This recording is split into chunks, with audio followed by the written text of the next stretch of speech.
It's Wednesday. It's the RDL show. But no RDL? What happened? Well, folks, rumor has it that Ryan D. Leaf blew out his back putting on the indoor putting green in the Rich Eisen studios when he was hosting the show yesterday afternoon. So no Ryan Leaf today. Jonathan Rifkin filling in. Sky Guasco will be joining me here momentarily. We have a packed show for you today. Make sure that you rate, review, and subscribe to the show. You can find us all over the place. We're on YouTube. We are on Twitter. If you're watching on the TCK Fantasy Football Facebook feed, Sky Guasco, make sure to hit us up there. We are also on the Bleep Podcast Network. Rate, review, and subscribe for all of the content. Like I said, Ryan Leaf tweaked his back in the putting green, the indoor putting green that they have at the Rich Eisen Studios down in El Segundo. Ryan was taking some warm-up shots, I heard, prior to hosting yesterday's show, overextended on a putt, tweaked his back, had to take the day off. Here we are, Jonathan Rifkin filling in. I promise you it's going to be a fun show. We have a lot to get to. We're going to kick it off with the NBA. We're going to transition into Sky has a bone to pick with some fans. Maybe all the fans. Maybe Sky misses the days when no fans were allowed in stadiums. I don't know. We're going to find out, though. That's going to come in about 30 minutes or so. But I want to begin with this. Why do we love clickbait? Why do all of you people in the Twitter sphere and the YouTube sphere, and for the 4 people that are still on Facebook, why do we love clickbait, right? Because we love controversy. And we love to sit there and get into our little arguments on our Reddit threads or with our friends over a beer after a long day of work. And we like to act like we're right. But where are we getting our information? What are we actually breaking down, folks, when it comes to what we are reading, what we are consuming in the sports world? Okay? Kevin Durant, the narrative surrounding Kevin Durant from a fan perspective, from an ambiguous reporting perspective, was that Kevin Durant has been surrounded by superstars and that Kevin Durant needs help and has not done it himself. Ryan Leaf chiming in here that I'm part of the clickbait problem. All right, maybe I'm a hypocrite. Maybe I'm part of the problem too. Appreciate the boss man tuning in. I hope he has some icy hot on the chinks in his armor and his back. Okay. Kevin, the narrative is, okay, Kevin Durant hasn't had help. Kevin Durant is a superstar who has won championships with Stephen Curry, Klay Thompson, Draymond Green, Andrew Wiggins, yada, yada, yada, with Steve Kerr's his coach. That's what the headlines read. So the narrative surrounding Kevin Durant up until yesterday was Kevin Durant has James Harden and Kyrie Irving. Kevin Durant needs these stars to surround himself to be successful. And that media, that headline clickbait narrative has driven the conversation surrounding Kevin Durant for the last 3 years after he tore his ACL through rehab and then to this postseason. And yet, yesterday morning, I looked at my roommate, Eric Schechter, who has no idea I'm talking about him. He's sitting with his AirPods to my right now. I said, Eric, Kevin Durant's going off tonight for 50 points, and he's going to have a double-double, and the Nets are going to win because of this narrative, because he is so sick and tired. Kevin Durant responds to all of you on Twitter. If Ryan Leaf, the infamous Twitter account that we are currently broadcasting to, if we tweeted at Kevin Durant, I promise you he would probably respond. This guy is an active social media member. He sees everything that you all are saying. He sees what you are talking about, right? And so yesterday, he didn't need a tweet back at you to respond. He was just going to go prove you all wrong. But the truth is that it wasn't the game that proved that was the proof. It was the entire narrative that was wrong from the beginning. Because as a society, as an instant gratification world, we like to just read whatever the controversy is on the headline, and then we assume our own perspective based on that. We're not going and watching, like, how many Nets games have many of you watched? Probably none. Probably nothing before the postseason, right? And yet we're still going to sit here and say Kevin Durant can't get it done, right? Because we read it. And this is a narrative. I'm using Kevin Durant as an example because now that narrative doesn't exist after his triple-double yesterday, after he still beat a very healthy, comparatively Bucks team, a Bucks team that was set up to win and move forward into a Western Conference final if it was supposed to be just KD and the rest of these scrubs. KD had to play 48 minutes. I can barely play 15. I'm still young. I'm 24 years old. I go play 15 minutes of high-intensity basketball, and I'm out for 3 days. Kevin Durant plays 48 minutes. He gets a triple-double, and he has to get on a plane and go to the Midwest, and he's probably going to go and win or put up 50 again, right? We need to end with these clickbait narratives. We need to actually be informed sports fans. Here on the RDL show, that's what we do. We bring you the cross, the intersection. It says in our bio, the intersection of society and sports. And that's what this is. These are human beings, but these are also human beings built different. Kevin Durant is at the pinnacle of the basketball world, right? Tom Brady is at the pinnacle. People were writing Tom Brady off 3 years ago as a headline grabber. But if you actually dug deep, no actual analyst was writing off Tom Brady. But the media narrative drove the fan perspective as such. Kevin Durant's the same way. Aaron Rodgers is probably going to be the same way because of what he's being put through right now. Probably going to see with Kawhi Leonard if the Clippers lose after this season. I just urge you all to pay more attention than what is just said on Reddit feeds and on Twitter timelines and on Instagram stories and on Facebook posts and on the headlines of The Athletic and of ESPN and Fox. Listen to the analysts, watch the games, and become informed, because what Kevin Durant did yesterday you were all already proven wrong, but the proof now was tangible. You could take out a box score and see the proof, and now there's no more narrative. I don't want to hear any more about this. And with that, Sky Guasco, how you doing, my man? I'm doing well. You got me fired up, and now I have a whole nother side of things. And you already called out my my fan chatter, which we'll get to in a little bit. It's a little bit different than what you're bringing up, but it's similar-ish. To your point on clickbait, it is absolutely frustrating, and it's gotten to the point, unfortunately, and this is outside of the sports world as well. This is just news in the world we live in these days. It's hard to find A, the truth, and B, anything close to it. And even your quote-unquote reliable sources, whether it be a reporter or a news anchorage or something else, often maybe they're not 100% either with different things going on. So it's been tough. And I think this Kevin Durant thing is awesome. I would say privileged to root for him as a true fan for 3-4 years with the Warriors when they had their incredible run there a few years ago, and just watching him play game in and game out before he popped his Achilles and kind of that dynasty crumbled in that moment, really. But just a phenomenal player. And yes, he is vocal on social media, but he also backs it up on the court, and he has for a long time. And this was a great game for him to really set himself to that bar. He was injured last year, sits out, comes back. Nobody really knows what we're going to get, has some good games, gets the super team with Kyrie and Harden, and we have this whole conversation all over again. They bring Blake Griffin in, who's, maybe a shell of himself-ish, but he's still Blake Griffin, and they have a great team. And Harden goes down. We'll see what happens. They do well. Kyrie goes down. The Nets are in trouble. And Kevin Durant just goes, well, why don't I give it a game here and see what we can do? Pops off for 49, 17, and 10.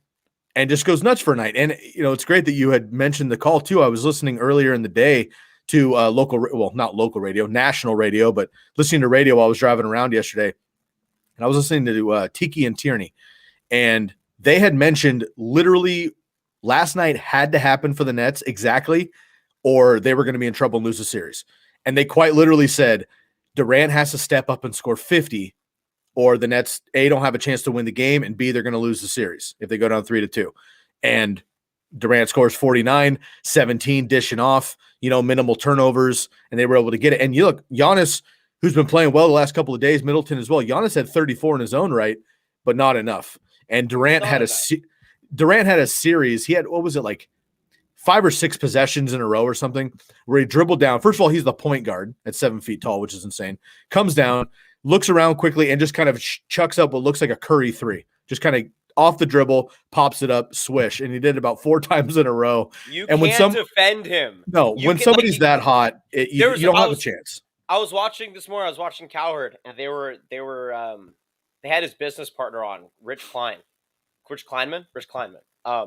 And they were showing highlights from last night. I was breaking down all the defenders that Kevin Durant was being guarded in these highlights. There was one point when he drove on PJ Tucker and Brook Lopez collapsed on the block, and he had the 2 biggest guys on the court on him, and still put it up in over both of them. You cannot stop this guy. He knows it, but he's never been a stats guy, right? He's never been the stats guy. We don't. When you think of Kevin Durant, you don't think about the big numbers. We don't care about the big numbers with him. We care about productivity. We care about pliability. We care about how he gets these shots that he gets. And also, you brought something up. Let's put a cherry on this with this point here. But Sky, you brought something up earlier that I think is like the entire point can be summarized with this. If you are Kevin Durant in the summer of 2020, you're coming off your Achilles and you want to win a championship, and Rich Paul and the Alibaba group, Joe Tsai, one of the Tsais, comes up to you and says, we can get you Kyrie Irving and James Harden. But and you're Katie and you're like, oh, well, the fans. No, you don't care about what the fans think. You don't care about if any of us. It's so easy for us to pass judgment because we are sitting here on the outside reading narratives that are fed to us by the opinions of people all over the place, right? Confirmation bias is that is the number one evil in this world. Like confirmation bias is probably just below cancer. And I'm not trying to demean diseases. That was made. You get what I'm saying. But confirmation bias is a plague. And we can go search for validation in how we feel about any of this anywhere on the web, anywhere through social media, anywhere through the people that we surround ourselves with. But if we were in Kevin Durant's position, any of us, we would all say, yes, we want Kyrie Irving. Yes, we want James Harden at the end of the day. So we were in no position to judge Kevin Durant and his legacy prior to it. And yet we still find ways to do it. And then Kevin Durant said, no, my legacy is still solidified. I'm still currently probably the best player in the National Basketball Association, if not the world. And there is now not a single counterpoint to that I would be able to entertain. If somebody comes at me with a counterpoint, please try. Go pay attention to something else. I don't disagree with you. This game certainly helps for him to put himself on a pedestal, have to literally carry the team, and he did it resounding way. Also, I think what's getting swept under the rug now because he was so dominant is I remember turning this game on early in the first half and being like, wow, the Bucks are running them. Like the Nets are done. They're toast. They're down. They were down 10, 14, 17 points at one point. And then I come back later in the game and Durant's just absolutely on fire. And the Nets erase a 17-point deficit, which isn't insane in basketball, but it's still 17 points. I mean, that's obviously very impressive. And I think although this game reminded people how the general fan reminded people how incredible Kevin Durant can be, it's very important, I think, to his legacy in general and these people that put him down a little bit for the super team narrative. It is very important for him to win the title this year with the Nets. But Sky, because they came in as the heavyweight favorite. Okay, so it's a disappointment to everybody if the Nets don't win it, in my opinion, because of how they came in. Okay. Now with Harden banged up, with Kyrie banged up, and if Durant doesn't do it now, I wouldn't fault him personally. I just think that it's important for him to get this win. First of all, because in the fans' eyes, the Nets are supposed to win. You know, when these upsets happen, the team that's supposed to win, the Chiefs last year, Tom Brady, all right? The Chiefs going into that game were supposed to win the Super Bowl. You could argue 2 years ago, the 49ers were supposed to win against the Chiefs, and they didn't. That's why they're upsets, right? The Giants upset the Patriots twice in the Super Bowl. The Patriots were supposed to win those games. They become upsets. If the Nets win, they're upsets. I don't think it derails Kevin Durant's legacy as a player or anything, but in the general fan, I think it affects it. But who creates the legacy? Who drives legacies of these athletes? Who credibly fans? Sometimes, but there are people who stand by Michael Jordan's legacy as the greatest player of all time. But there are people that stand by LeBron James's legacy as the greatest of all time. And you have media members on both sides of the argument. And then you could go to, the big men, right? Is Tim Duncan the greatest big man because he was so fundamentally sound, or is Kareem Abdul-Jabbar because he had all the different tricks up his sleeve and was so dominant for so long, right? There are so many different ways that legacy perspectives are driven. I don't think that for the people that actually have a say, like Kevin Durant's going to be a first ballot Hall of Famer. Kevin Durant is multi-NBA champion. Kevin Durant is a scoring title champion. Kevin Durant is an MVP. Kevin Durant we can go on and on about the accolades. So those accolades in theory should supersede the fact that Steph Curry and Klay Thompson were on his team when he won a championship. They should supersede. Nobody's arguing that LeBron James is nobody credible is arguing that LeBron James is legacy is tainted because he had Dwayne Wade and because he had Chris Bosh. Yes, in 2007 he took a very crappy Cavs team to a championship, though they should have the Spurs still beat them. It was the Eastern Conference was trash that year. We don't even need to get into it. Yes, that happened. Yes, Kobe Bryant in 06 took a crappy Lakers team to a 2 seed. However, none of that actually that abstained. You abstain from those points when it comes to those legacies because all the accolades still supersede even those minute aspects. So I just think that the people who drive the narrative, their heads are in the right place with Kevin Durant. I don't think that Kevin Durant, we may say he needs it to solidify his legacy. I think that the people that matter and the voices that matter surrounding this narrative are going to I think that his legacy solidified because of that. Let's make this the question of the day today. Is Kevin Durant's legacy contingent on winning the title this year? Jonathan and I have already kind of stated our claims, but hop in the comment section, of course, and we'll get to the rest of those throughout the show here. And again, I think it's silly, but we see this time and time again where the fans, unfortunately, and especially nowadays with social media, Jonathan, you know as well as I do, man, you're behind the scenes. You're literally calling games. I mean, you're in the media, if you want to call it that at some level. It's just, sometimes fans and media drive narratives, but they drive different narratives sometimes than one particular narrative. They can take two sides of that. I mean, I think with Kevin Durant, he's been a little bit of, Ryan and I talked on Monday about a little bit of, Novak Djokovic in tennis, how he's going to go down on paper as the best men's tennis player ever. He just will. He's going to have more titles and more Grand Slams than Nadal and Federer. That'll happen. So he's going to be the best on paper. But he's almost like this villain because Federer kind of kicked it off after the Sampras and Agassi era, and then Nadal did it, and now it's Djokovic, and for some reason people don't like the guy, right? So it's this weird narrative thing where Kevin Durant's almost this underlying villain. First of all, his Twitter antics don't help his cause because you're right. He's very, responsive. I'll put it that way. And not always in the best way, but he's almost this underlying villain.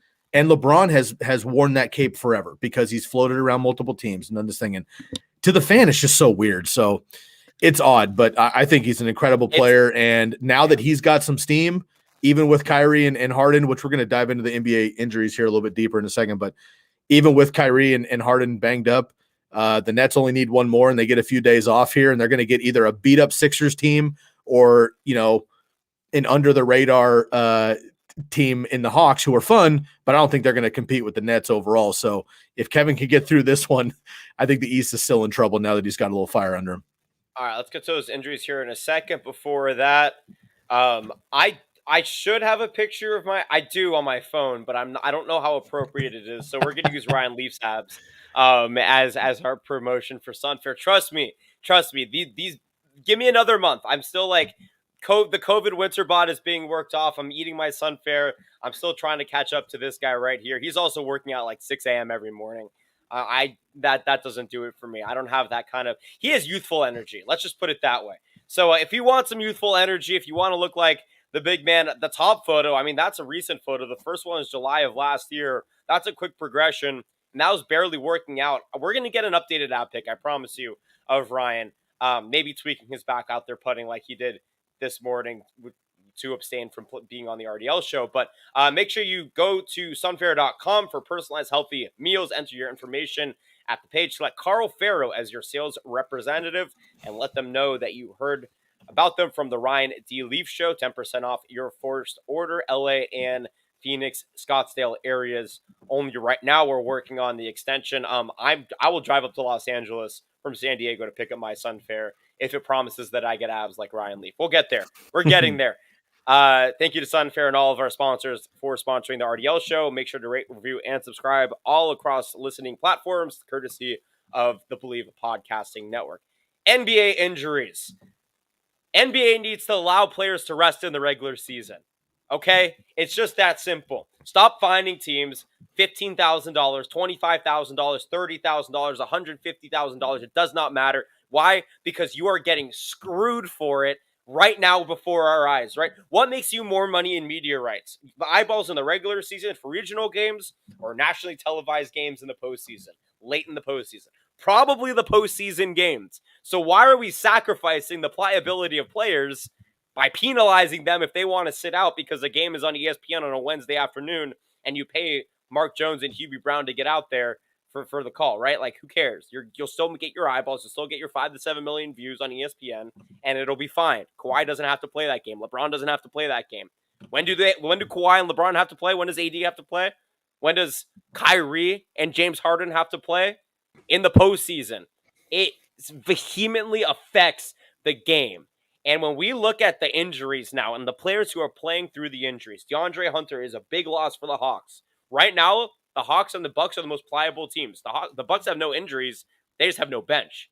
And that's really their Achilles heel. DeAndre Hunter was an up-and-coming 3-and-D guy for the Hawks. Would have helped spread the floor, added some more depth. Herter wouldn't have had to start. We'll see what happens to Gallinari. He looks like he's banged up. The Hawks are pretty healthy. Joel Embiid is not healthy. Joel Embiid went 0 for 12 the other day. Joel Embiid had the worst second half of any NBA player in the last 25 postseasons, okay? And let me jump in really quick on Embiid, and I'll let you keep going. Go ahead. This is after 3 games where he and only Allen Iverson in Sixers history had more points cumulative over the first 3 games of a Sixers playoff. So before this, he was playing absolutely phenomenal basketball, gets nicked up, and then goes over 12 for the rest of the game, and he's in real trouble there. Yep. Oh, and by the way, Tobias Harris is a little banged up. So, I mean, and the problem is Joel Embiid should not be playing right now, right? When Anthony Davis came back to play in Game 5 or Game 6 of the Laker game, and he played for 5 minutes, you were like, why? With the torn quadricep, Emmanuel Acho was all over the place talking about how he tore his quadricep, the same level 2 tear, and he was out for 6 to 8 weeks. And this is a guy who had millions of dollars of rehab accessibility to him and trainers and hyperbolic chambers. Like, that was 6 to 8 weeks of rehab with intensive resources to push his body through that, right? That's like the best you could do. AD after a week is out there playing because the Lakers need him. This guy should not be playing with a torn quadriceps. Chris Paul should not be playing with an AC separation or a labrum or whatever it is in his shoulder, right? Like, this is not a good product for the NBA. And now Kawhi is out. Mike Conley has been out for the series. A big loss for the Jazz, right? If Kawhi doesn't go down, the Clippers, the other LA team, the Clippers are locked to win the series. And now we don't know because it's going to be the Paul George versus Donovan Mitchell show, and it's going to be the team that can make more threes wins. And, Utah going, 16 for 48 from the three-point line the other night? Not going to cut it. But go ahead.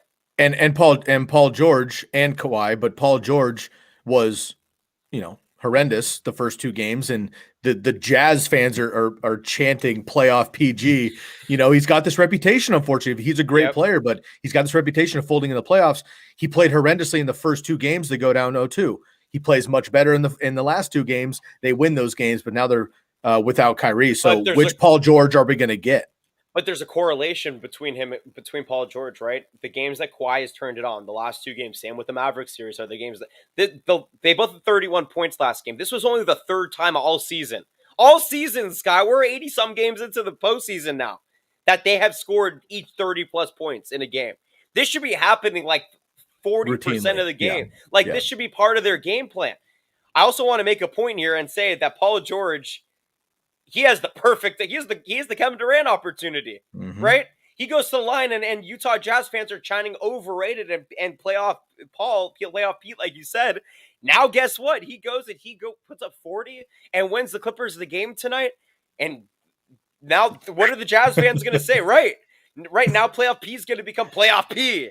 So, right, I love Spider. I love Donovan Mitchell. The team around him is so good, but they don't feel like they want it as much as the Clippers did. Like, there were sparks. Zubats was a spark for the Clippers. Terrence Mann, Pat Beverly's defense, when he was out there, Pat Beverly had a noticeable, tangible effect on the pace of play with the teammates around. Marcus Morris had 8 for 9 threes last game. Like, the Clippers seemed like they won. So yes, Kawhi is going down. if Paul George can be the Paul George on the Thunder where he had 2 games where he scored 50 points and then that was it, and then he sucked and that's where playoff Pete was born, the Clippers could legitimately still win this series. They have the pieces to do it, but I don't. This is a true crapshoot. I mean, the line went from -3 to -7 in favor of Utah when Kawhi went down this morning, and now they're fearing an ACL injury, which is really bad. That would be season. See, that could be longer. That could be next. I mean, that's I don't want true. to speculate, but I mean, it's bad. Okay, so it's at least game 5. So, Jonathan, let's do this here. I'm going to go through each of these brackets. I'm going to give you the updated. You can see scrolling below here. If you're watching live, those of you following later on the podcast can't see the screen, so I'm going to roll this out for you. Jonathan, I want to get your thoughts on the series moving forward here because we're going to wrap up potentially some of this this week and then heading into next week here. So let's see if you can predict here. So we know that the Suns made easy work of the MVP, which I thought was quite impressive, but the Denver Nuggets didn't show up. The Suns 4-0 played very well. Chris Paul's a whole nother situation. Maybe we'll follow up on Chris Paul's situation after we get through this year. Yep. So let's start with the Utah Jazz and the Clippers. As you mentioned, Kawhi out for game 5 minimum. And maybe by the time we're done with this show, we have more news, but that's the latest you and I have currently. If anybody else has an update we haven't seen while we've been on air, please let us know in the comments. 2-2 series, game 5 in LA. Ultimately, Jonathan, who do you think takes the series at this point? This is the least confident of a take I've had in the postseason. Like if you on paper the Jazz are a better team, right? Just on paper they are. Let's say they're without Kawhi Leonard. It looks like that way. So if they have no, but the Kawhi, problem is this is where I talk about where if you watch a team enough and you understand chemistry, you understand flow, you understand lineups, you understand rotations. Like I watch the Clippers a ton. I've watched every playoff game that I've watched almost every playoff game of every team this postseason when I can. If I'm calling a game, I'm checking it during commercial breaks when I'm off on my broadcast. Like I am in on this. The Clippers are better when the Clippers control the pace of play. When Reggie Jackson provides a spark, when Zubats comes in and they just keep attacking Gobert, they get Gobert into foul trouble and they force other players to have to create on the perimeter. And then you have your great perimeter players, Terrence Mann stepping up. This guy's getting genuine minutes because he's a great 3-and-D guy and he provides a spark. Reggie Jackson has had a resurgence. Pat Beverly has been he's always been a great perimeter defender, but he has another level of energy that players are feeding off of. Marcus Morris is a veteran leader. This team has has assets that I would want for who they are. More than the guys on Utah, more than who Donovan Mitchell has around him, right? Because at the end of the day, in the last 3 minutes of a playoff game, there are 3 guys around Paul George that I would trust with the ball in their hand more than I would trust anybody else on the Jazz with Donovan Mitchell, aside from Donovan Mitchell. You can't give Rudy Gobert an offensive liability in the final stretch of a game, right? Joe Ingles has been inconsistent. Bogdanovich has been driving more. Like he doesn't have confidence for 3. So, I mean, the Jazz should win this series, but I have faith in the Clippers that they're going to get it done without Kawhi. So I am going to go at least for game 5. I think the Clippers are going to prove everybody wrong, and they are going to win game 5. Wow. Okay. And ultimately the series. Yes, I think that they. Okay. I mean, the team that wins tonight is the team that goes on to win it all. But I think that because of that fact, yes, I do believe the Clippers will win. All right, fair enough. Let's move to the East quick. Philadelphia and Atlanta. Atlanta, man, I'm telling you, I've been pretty fired up on this. You know, Trae Young has been a great story. The rest of their team has been awesome. You just mentioned they are probably the healthiest overall roster in the NBA, and obviously that moves mountains when you get to the playoffs. And a lot of times the not best team who is the healthiest ends up moving on just out of default there. So Philadelphia, 1 seed, Hawks 5 seeds, tied at 2-2 right now. But look, the Hawks came back last night, had a great final stretch, ended up getting late buckets and get the W. Do you think the Hawks can take a game 5 here in Atlanta, or do you? No, okay. I do not. I think that Joel Embiid is a big, bad MFer, and he is going to just, like, at the end of the game, he took full responsibility. He just said, I have to be, there were no excuses. It wasn't that I'm playing injured. It wasn't that I'm tired. It wasn't that Ben Simmons is a terrible teammate and needs to be traded to the Pelicans. It's that, I need to be better. Okay. And the last time Joel Embiid said that, Joel Embiid went off. Yeah. And so I'm inclined to believe that we're going to, as injured as he may be, I'm inclined to believe that that's going to happen again. Also, Seth Curry was non-existent. Seth Curry has been a big factor offensively for this team. Tobias Harris is playing somewhat injured. If he comes back with a little bit more energy, he's going to be a big factor. Matisse Thybulle off the bench is so, Trae Young, the reason that they won wasn't because Trae Young had 25 points. It was because he had 18 assists. He realized he could have 40 points, but they may not win this game. He realized that he has assets around him that can make shots. Bogdanovich, Danilo Gallinari, John Collins had 12 and 10, but he had that stretch where he provided the spark with the 2-corner threes and the dunk to ignite them back into this game. So they're young and they have pieces around them, around Trae Young. And if Trae Young's going to get you 20 assists in a game, maybe. I don't know how sufficient that is. I just think that they're not going to be able to stop Joel Embiid, and if they try, then there are going to be pieces around him that are going to produce. And so I think the Sixers are going to win this game. I think they're going to win by double digits, and that'll be the ultimate end of the series. Wow, I hear you, and I don't have a huge comeback on why I disagree. It's really just a gut. I honestly don't. But it's really just a gut feeling. Just watching the two teams, seeing the deflate, and I hear you. If Embiid can bounce back and pull a Durant, frankly, and just be like, all right, guys, I'm on. Look, Ben Simmons was effectively benched at the end of the game. Okay, can't happen, right? He's an offensive liability. He just can't play when you're down by 1 point. With a minute left, Ben Simmons cannot play. That's a terrible fact. That's just wild. It's wild to me that it's come to that. But you're right. And so if it's going to be Embiid versus, Embiid and company versus the Hawks versus this two-headed monster that we've wanted to see really succeed. And look, they got to the number one seed. They're not scrubs, obviously. But they beat the Knicks to get there, though. Well, sure, it doesn't matter. They've gone hot and cold in these series, right? They've gone hot and cold. And against a Hawks team that is, I think, incredibly, just roster to roster. The Hawks have no business winning this series, but they're playing with grit, right? They're playing with good chemistry. They're playing healthy, and that kind of stuff matters so much when you get to this point of the season. Chicago. They're the group. They're the UCLA, right? They're the group. They're every year's underdog that makes a run. Yep. They're every year's Cinderella. Absolutely. Yep. And look, they may not get out of this series. And even if they get past this series, I don't see them getting past the Nets or Bucks in the next round, but they're at least a dogfight. And if Embiid doesn't show up and the Hawks somehow go up 3-2, I really do think that they're in trouble. I think that the Sixers are going to be in trouble. The Hawks go up 3-2. This is one of the worst. This is going to be one of the biggest. Got this. Doc Rivers, fire him. Fire Elton Brand. Fire, what's his name, the GM that they brought over from Houston Rockets that's escaping my name that got in trouble with the China ordeal last year. Just strip the team, move the organization to Seattle and start over. No, I'm kidding. But you can't lose to the Hawks. You just can't. If Kevin Durant loses, if the Nets lose, they need the Sixers to lose to overshadow all the headlines. If the Clippers lose, they need the Sixers. All these teams that have the negative, the energy around them are hoping that the Sixers lose because this is the worst storyline of anything that could happen. So what you're saying is everybody outside of Philadelphia is rooting for the Hawks. Yes, that's exactly what I'm saying. All right, fair enough. Let's Except get to for the Knicks fans because I think they hate Trae Young. Of course. Let's get to the final bracket here. Sure. Milwaukee Bucks and Brooklyn Nets. We talked a lot about Kevin Durant, but just in general, this series, again, up and down. Team shows up, they play well, they don't show up the next night.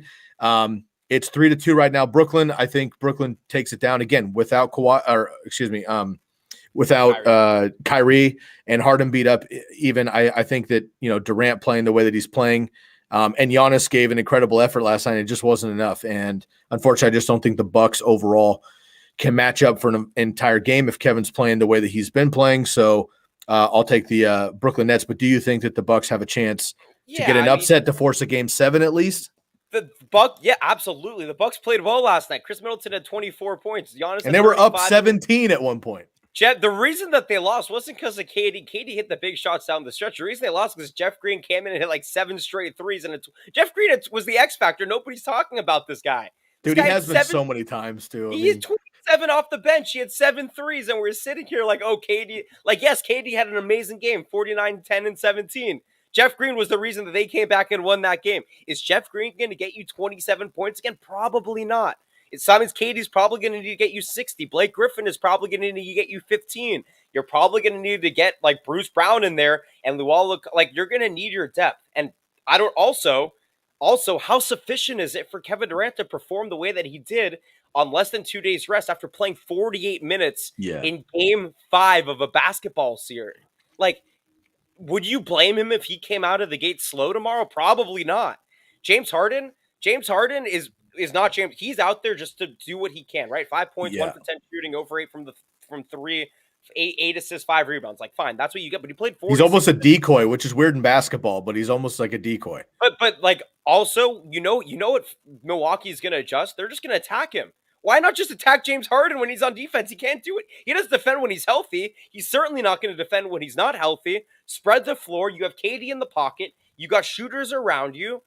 And then you just go at James Harden. So I think we're going to see a tangible adjustment. The Bucks will not blow a lead again like this if it happens. So look, is it realistic for the Bucks to win this game? Yeah, I mean, I think it's honestly like 55-45 to me right now, Brooklyn Nets. Because KD, the truth is that a superstar doesn't get deterred by stamina. Like the reason that LeBron James at his peak was LeBron James was because he would have nights like this like Kobe Bryant would have nights like this a lot, right? Like having a one-off, like Jamal Murray last year had 2 of these games. Donovan Mitchell's had 4. Nobody's looking at Donovan Mitchell and saying he's one of the best playoff performers of all time, even though he's had, there's as many 50-point games as Karl Malone. Not because he hasn't strung it together consistently. Dame Lillard has done it consistently. They just don't win games. Yeah. So, like, Kevin Durant is a superstar because he can string it, like one of the best in the world, the best in the world, because he could string together these nights. So, it's a catch-22. I think that again 55% leaning towards Brooklyn, but I could really see the Bucks winning this. Now, would you not? You mentioned attacking Harden, and I guess on the defensive side for the Bucks, are you not swarming Durant and making everyone else beat you? And obviously, if Harden's right, that's not the strategy, clearly. Right. But Harden's not right, and he showed that he doesn't have a shot right now. Yeah, maybe he just doesn't have the elevation or whatever. But are you not swarming Durant and attacking Harden on the offensive side? That's probably my playbook. The problem is, so you can, but once you sell out on that, the Nets are going to adjust, and like now you're just going to face shooters. You're going to have Blake Griffin out there in the perimeter who's a 33% 3-point shooter. You're going to have what's his name out there, Joe Harris, who's obviously like has the highest 3-point shooting percentage in the NBA this season, and who's like been the silent killer for that team. You're going to have Bruce Brown who can shoot threes. You're going to have the guys, X, Y, and Z and Green. Like these are NBA players. So if you leave them open, even if they're not great 3-point shooters, like if they're open enough, they're going to eventually make shots. And so I think that do you establish pressure early on Durant? Absolutely. Try and get him tired early. But is it sufficient to try and make other people beat you? I mean, I think that that's a decent strategy. But I think that as Milwaukee, you have to outscore them. Like this is a series of offense now. Like you had your 86-84 win. That will never happen again. Now it's time for you. You need to put up 105. We saw you need 105 points last night. You didn't get it, or 2 nights ago. Like you need to score, or last night, yeah. You need to score 110 points. You need to find a way to score as many and as efficiently as possible, and focusing on attacking Harden, just getting players into foul trouble. If Durant gets 50 and the rest of the team gets 100, fine. You need 105. You need 110. So focus on scoring more than the other team, I think, is the game plan right now. Fair enough. Those of you that are outside of Philadelphia and potentially New York, if you are a Knicks fan and you're rooting for the Hawks or you're watching the rest of the NBA playoffs, make sure you grab yourself some Athletic Brew without compromise. You know that I'm a big fan here. I just went to a minor league baseball game, which I'm going to get into after this talk a little bit here on my rant Jonathan prefaced at the beginning here, and went to the minor league baseball game, and boy, wouldn't I have loved a non-alcoholic brew to enjoy during the game. Alcohol, brew without compromise, Athletic Brewery, non-alcoholic beers. Go to athleticbrewing.com. Mention the Ryan D. Leaf Show. Get 10% off of your order. They have 2 beers that they can send you, which are absolutely delicious. They have a lager style, and they also have an IPA. I live in the beautiful Pacific Northwest. We appreciate our IPAs and good tasting brews. Up here, up north, you can get that same flavor without the consequences. Ryan Spiel as well, and I tend to lead his side of the aisle as well. So hit up athleticbrew.com for non-alcoholic brews and enjoy the games responsibly. Okay, Jonathan, before we get into the rest of our show here, I just and you can call it a rant. You can call it a rant. We'll call it a rant. It's more Sky just squabble. Sure, Sky Squabble. I like that. So I went to a minor league baseball game last night. We have a great minor league affiliate of my San Francisco Giants here in Eugene. They used to be with the Padres, and then they were with the Cubs, and now they're with the Giants. The Eugene Emeralds, great minor league baseball, short season, single A for those of you baseball fans out there. Great. It's professional baseball, just on a minor league level. Fantastic. You can take the family out. It's great. So I go out to the ball game. They had a reopening due to the COVID restrictions, loosening a little bit. I live in Oregon, so we have been very locked down since the beginning of April last year. So the reopening thing. So I went out to the ballpark. First time since 2019, I've been to a ball game. Very excited. Haven't been in a big crowd, frankly, in 2 years, personally. So I got to the ball game. Super pumped. I'm enjoying the game. The M's go up a couple runs in the first couple innings. The crowd starts getting fired up. It's about a 6,500 capacity stadium. I'm going to guess there's maybe 2,500 people out there. It wasn't even half full for sure because of the capacity and people showing up. It's also Monday or Tuesday night. So I show up. Okay. So the M's go up. Great game. Vibes are high. Everything's good. The other team, Hillsborough Hops, score a couple runs as well. So it's a contentious game. All of a sudden, there's like 4 people throughout the stadium. And because there's only maybe 2,500 people, you hear them. You hear every single thing people say when they're yelling at the umpire, yelling at calls, blah, blah, blah. So you're always going to have hecklers. Okay, fine. I have a certain tolerance for heckling sports. We have seen an embarrassment of treatment of players in the NBA specifically recently. It's a different conversation, but it's been in the limelight here. I played sports my entire life. I've coached. I've been on the field. I've coached youth sports forever. I've been involved with youth sports for about 20 years. It is embarrassing, the amount of shouting, cussing, inappropriate conversation that grown men usually, but people shout toward the stadium, toward the field, to the players that they don't know personally, to the umpires who are doing this as a full-time job. Sometimes at the youth sports level, they're volunteering. These are volunteering parents doing this. They're yelling at kids. They're yelling at other people's kids. And I just got fired up last night, man. And you know what, Jonathan? I don't miss not having fans in the stadium. I think it's great for sports. I think it's great for the energy of sports in general. And I like to have a general energy in a stadium watching a game. I think that's fun.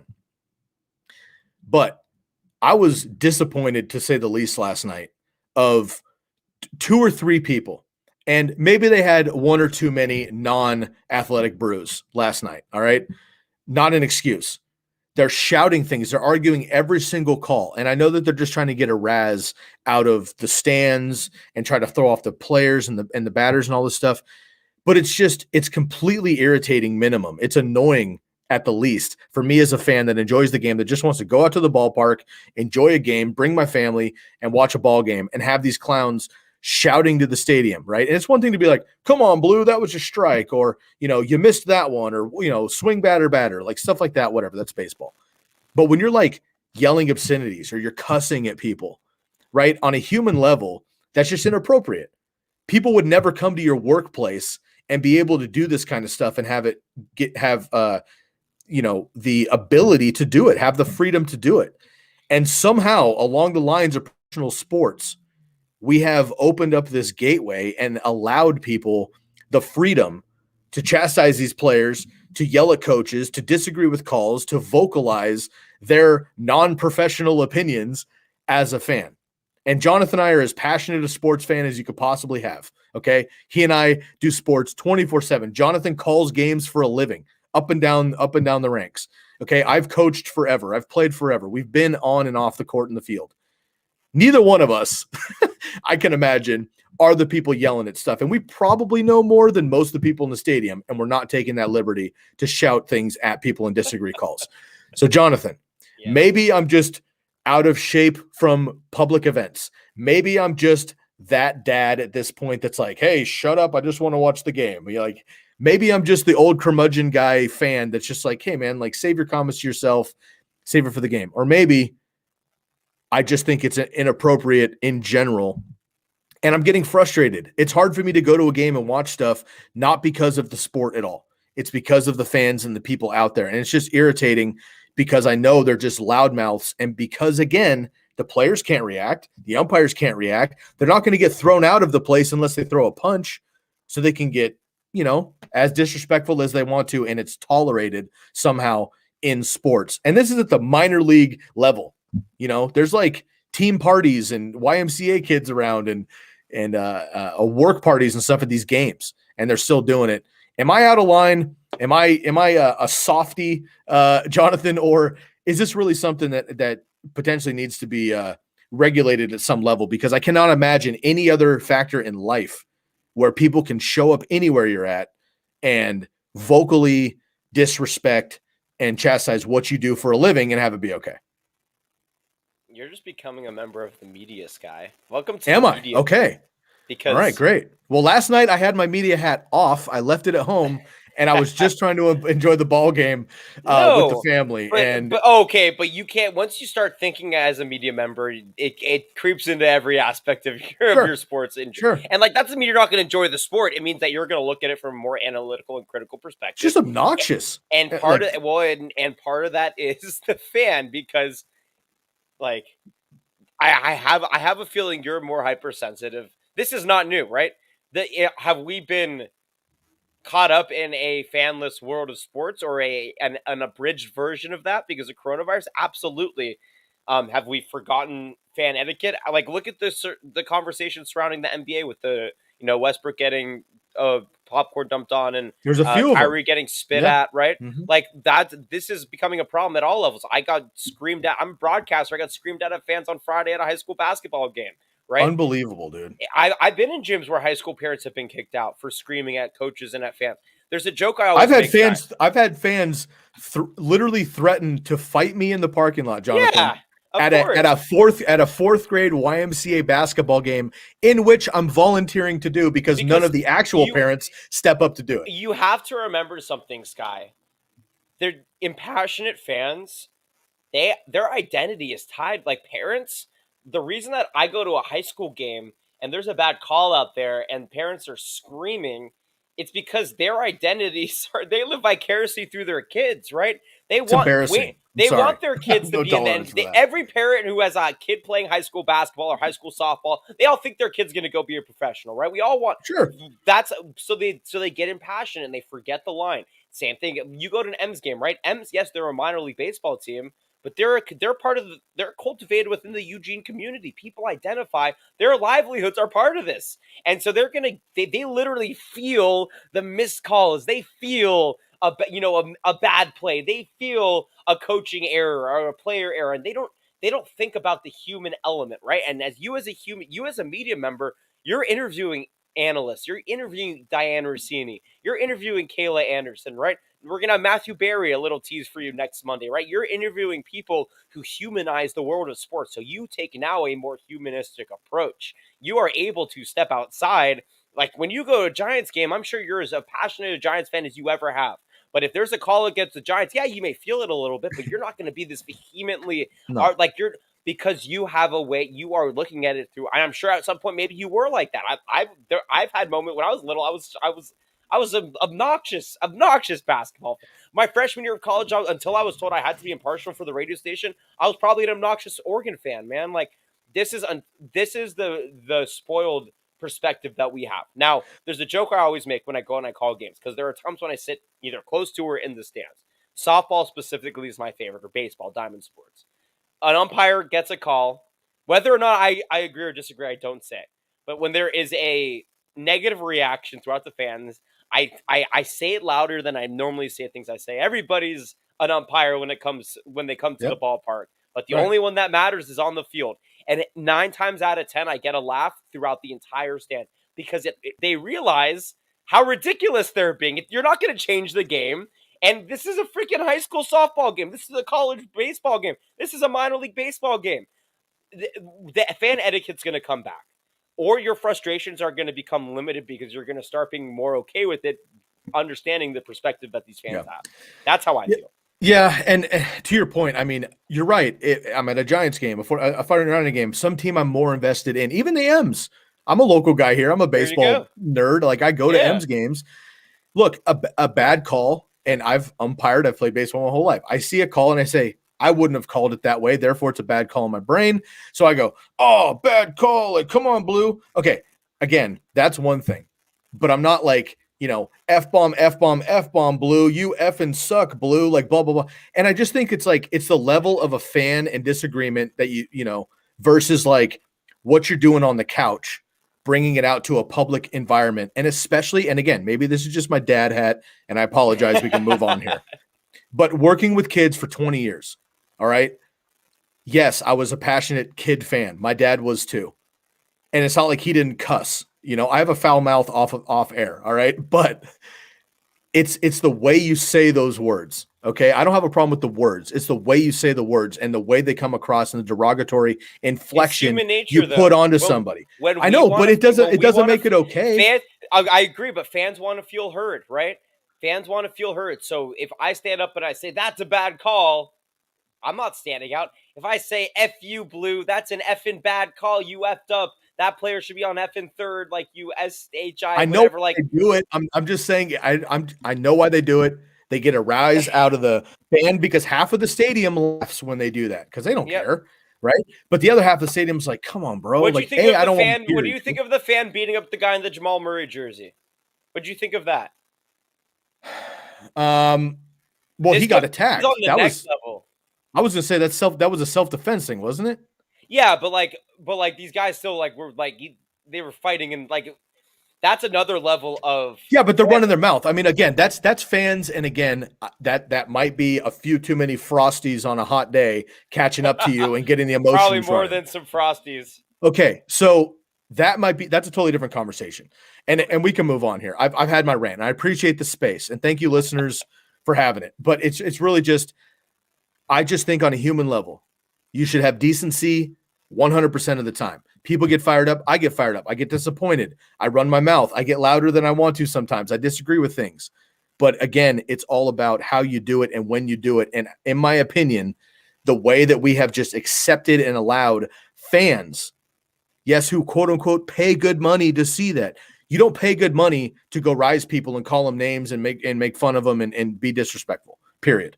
And that to me is that crossing that line. Yeah. Disagreeing with the call, being a passionate fan. I'm cool with all that stuff to a certain level. When you cross the line, it frustrates me. Let's end on this question then, Sky. When you look at society, when you look at the macro perspective of society without ambiguously, no issues, no sides of the political, doesn't matter.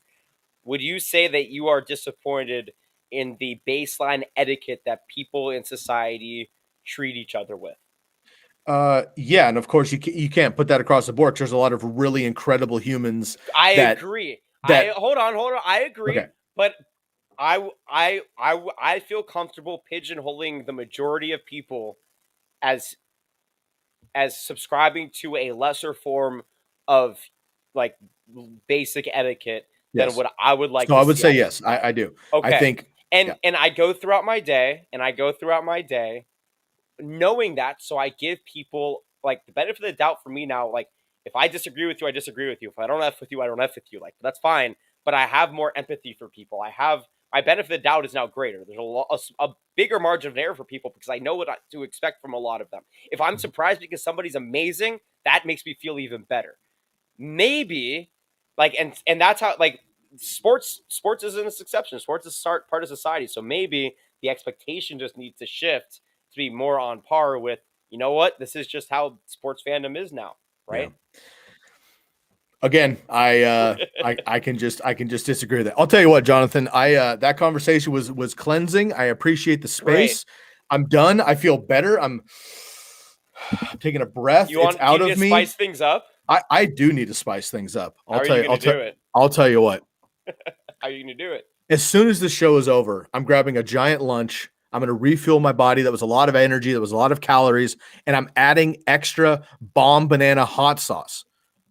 Y'all are familiar. It's banana-based, not banana-flavored. Very important here. Seekthespice.com, 10% off of your order here. Mention Ryan D. Leaf the Ryan D. Leaf Show, RDL Show, for 10% off of your order. They sent me over 6 bottles. I got 3 of each. And as you know, the white label is a bit more mild. That's a little more flavor. However, today I'm feeling zesty. So maybe I'm going to go spice instead. And I'm going to take that red bottle instead with the muy muy. And I'm going to get a little more heat. So check out Bomb Banana Hot Sauce, banana based, not banana flavored. Shouts out to our friends out in Ann Arbor, Michigan, and our man Charlie Moss and the family as well. Big sponsors of the show. Delicious, delicious hot sauce. Newest thing in hot sauce, a feature in Forbes magazine. That's correct, the Forbes magazine. Bomb Banana Hot Sauce. Hit up seekthespice.com. Mention the Ryan D. Leaf Show. I heard that Bomb Banana helps you with tweaked back, so I think the boss man's definitely on that. Well, it's okay. So my understanding is it's similar to Icy Hot, but it's just heat. You know what I mean? So you rub a little on there. Icy hot. You can. This is a multi-use. You're not supposed to eat icy hot. We should probably put that out. No, it's reusable. So you put it on there. You get the heat. You rub it off. Bam. Slap it on a sando. You're good. You're good. You get your carne asada talk, and you just get a little bit off there, and I love it. You save it for later. No reason to waste it. Hey, Jonathan, we got a couple minutes here. I want to kind of stick in MLB just for a second. Sure. I want to throw a bone to my Giants just for a second here because they're playing incredible baseball. And I also want to ask you what is going on with the New York Yankees. We'll start with the Giants here. They have the second highest win percentage in baseball, tied with the fewest losses with the Tampa Bay Rays, who have the best record in baseball. Only 25 losses for the Giants. They were third last year, missed the playoffs. Of course, they are battling in the NL West with the Padres, who are the new hotness in baseball, and, of course, the defending champion Dodgers. Most home runs in the MLB from the Giants, which is very surprising. Third in fielding, so excellent defense. Obviously, that helps get you wins. Fifth in ERA, up and down the board, great pitching. They've increased their playoff chances overall, Jonathan, from a preseason 5% chance to make the playoffs preseason all the way up to 55% now to make the playoffs here. They have to battle the Padres, but they've fallen off a little bit. They're now all of a sudden 5 games back of the Giants, and the Dodgers are the Dodgers, but they're still a game back, and they're kind of battling here. Do you think the Giants are for real? Yeah, I mean, of course the Giants are real. They're whooping. I mean, if you look at the run differentials in the MLB, first of all, the fact that Toronto's plus 48 and is 33 and 32 just shows you how god awful. I love that roster though. Don't get me fired up on Bichette and Vlad Guerrero and Biggio. I love that roster. And also the poor Miami Marlins, a plus 3 run differential. They're 29. And how are you beating? You're feeding teams and you're losing games. It's so freaking sad. So if you ask me if the Giants are legit, I say absolutely. Like, just by that fact alone, right? Like, This is a team that's playing in the toughest division in baseball right now. It's an offensively heavy division, but the standout is, you just said, the Giants have the most home runs, right? So if you are the leader in the offensive stats in an offensively gifted league, which Major League Baseball is right now, which is why everybody's trying to create all sorts of ways to pitch around all the offense that's going on. I'm sure we'll talk about that at another time, Sky. Yes, the Giants are legit. Want to shout out my Red Sox, who are only a game and a half in the league behind the Giants. So I had, if you're going to throw your team out there, got to show some love to my boys out in Beantown as well. But you said what's wrong with the Yankees. Let's move to that really quickly. They're the Yankees. They're always wrong. No, I think, to be honest, it's always the back of the order. Their 6 through 9 always is like very complacent. I'm pretty sure they're amongst the, because 1 through 5 costs $1 billion. Yeah, so they can't right. So I'm pretty sure their 6 through 9 batting average is like amongst like bottom 5 in the league. So that's really bad. You can't close out games. And also there's a bunch of egotistical players, right? Like Garrett Cole, I didn't really like him before, but now after watching his press conferences and how he carries himself, it's just, the Yankees just seem like they don't care about the individuals don't care about anybody but themselves. There's no culture. Like the Yankees, the reason the Yankees were the Yankees for so long was because there was a culture associated with the organization. I don't feel the Yankees or culture anymore. I don't either. I agree. And I truly believe, like, Aaron Judge, Giancarlo Stanton alone should have been enough.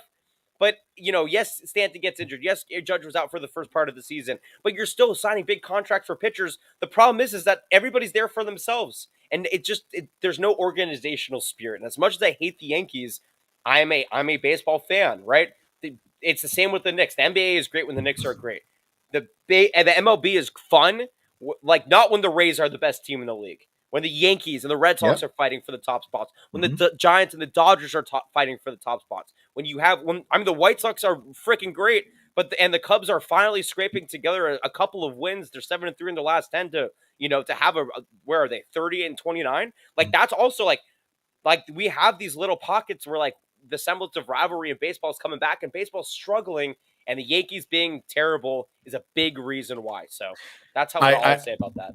I unfortunately agree, and they're currently third in the AL East. They are above 500, so the Yankees are the Yankees, and they could turn it around if people get healthy and Judge and Giancarlo and the rest of their squad can put it together. But look, they've lost 7 of 10, and they've been on the wrong side of the last 10 games for about a month. Again, we're not at the All-Star break yet. Baseball is such a long season; it's unbelievable. We see this with the Angels every year. They go up early and then they drop off. Right? We have 90 games left. I mean, so much can change. Teams who are in third place at the All-Star break, end up making the playoffs, and teams who are in first place by a long shot end up losing the division sometimes. So it can happen, but it's something to monitor for those baseball fans. And I just want to throw a little baseball shout real quick here with my Giants playing well. They did, however, unfortunately, I'll humble myself a little bit. The Arizona Diamondbacks are the worst team in baseball by a lot. They lost 11 straight games, Jonathan. Last night, the Giants and the Diamondbacks played. Who do you think won the game? Not the Giants. The Diamondbacks snap an 11-game losing streak to the Giants. Wait, how come online it says that they've lost 12 straight? Unless they came back and won 9-8 in the last inning that I didn't catch. I think they hit a walk-off grand slam. Done. There we go. I missed it. That's awesome. That's awesome. The Giants won 9-8. Perfect. Never mind. Forget that. I'll scratch that from the episode. That makes me feel way better. They were down 8-5 in the 9th inning, and I'm watching at the M's game, sweating it out. Yastrzemski hit the game with the go-ahead grand slam. There it is. Never mind. I didn't catch the end of the game clearly. That's so awesome. Makes me feel way better. Let's get out of here. On that note, Sky Guasco, thank you so much, man, for all your hard work. A lot of people don't realize Sky's the guy that does a lot of the heavy lifting behind the scenes. The show wouldn't really be operating at full function without him. So Sky, we really appreciate you going above and beyond. Appreciate the opportunity, man. I'll be rolling extra guns on Monday too. So we know it. I can't wait to see those guns. Ryan Leaf will be back with us hopefully Friday. I will not be here. So if you got sick of me after today, yay, enjoy your weekend. If not, I'll be back on Monday. You can also catch me all around the Twitter sphere calling games. For everybody who made the RDL show possible, special thanks to our sponsors, SUNFARE, Athletic Brew, and Bomb Banana. Please rate, review, and subscribe across all listening platforms, courtesy of the Believe Podcasting Network. For everybody here at the RDL show, Jonathan Rifkind signing off. Ryan and crew will be back on Friday at 12:30 Pacific time for all your RDL needs.